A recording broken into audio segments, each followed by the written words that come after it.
আসসালামু আলাইকুম। কেমন আছেন সবাই? চলে আসলাম একটি বিয়েবাড়িতে, বিয়ের দাওয়াতে। আর এটা আসলে বিয়েবাড়ি নয়, এটা হচ্ছে গিয়ে এলিট কনভেনশন হল। এটি ঢাকার হাতিরঝিলে অবস্থিত।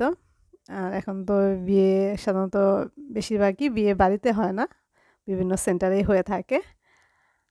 তো এখন আজকে আমি শেয়ার করতে যাচ্ছি সাধারণত বাংলাদেশের বিয়ে গুলোতে কী ধরনের খাবার খাওয়ানো হয়।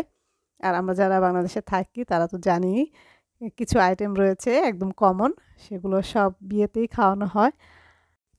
অন্যান্য দেশে একটু ব্যতিক্রম হয়ে থাকে, তো যারা বাহিরের দেশে থাকেন তাদের জন্য একটু ভালো লাগবে আশা করছি। আসলে শীত আসলে দু একটা বিয়ের দাওয়াত না খেলে কিন্তু শীত মনেই হয় না। আর এই যে আমার মেয়ে কোলে ওঠার জন্য কেমন করছে। তো প্রথমে আমাদের দেওয়া হলো গরুর রেজালা আর হচ্ছে নান। তো এই দুটো আইটেমই খুব ভালো ছিল, খুব সুন্দর হয়েছে রান্না। গরুর রেজালা কিন্তু সব বিয়েতেই দেওয়া হয়। আর হচ্ছে যে নানটা খাচ্ছি, এটা সব বিয়েতে তো থাকে না, এটা সেন্টার বুঝে ডিপেন্ড করে। এরপর দেওয়া হয়েছে আমাদেরকে রোস্ট, চিকেন রোস্ট, আর হচ্ছে গিয়ে খাসির কাচ্চি, এটা বাসমতি চালের।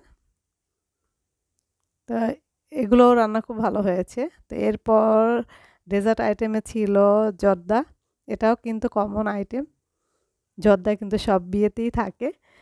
আর জর্দা যে মিষ্টিগুলো থাকে এটা খুব ভালো লাগে আমার কাছে।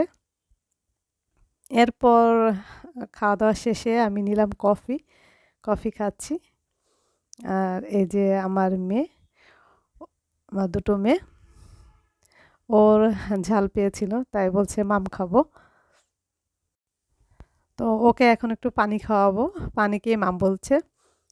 তো এরপর আমি আবার কফি নিলাম, যেহেতু পরিমাণে অল্প থাকে আর প্রচুর ঠান্ডা ছিল সেদিন, এজন্য আবার কফি নিয়ে নিলাম। কফি খেতে খেতে আপনাদের কাছ থেকে বিদায় নিয়ে নিচ্ছি। কেমন লাগলো আমার আজকের এই ছোট্ট ব্লগটি? ভালো লেগে থাকলে আমার চ্যানেলটিকে সাবস্ক্রাইব করে পাশে থাকা বেল বাটনটি ক্লিক করবেন। আল্লাহ হাফেজ।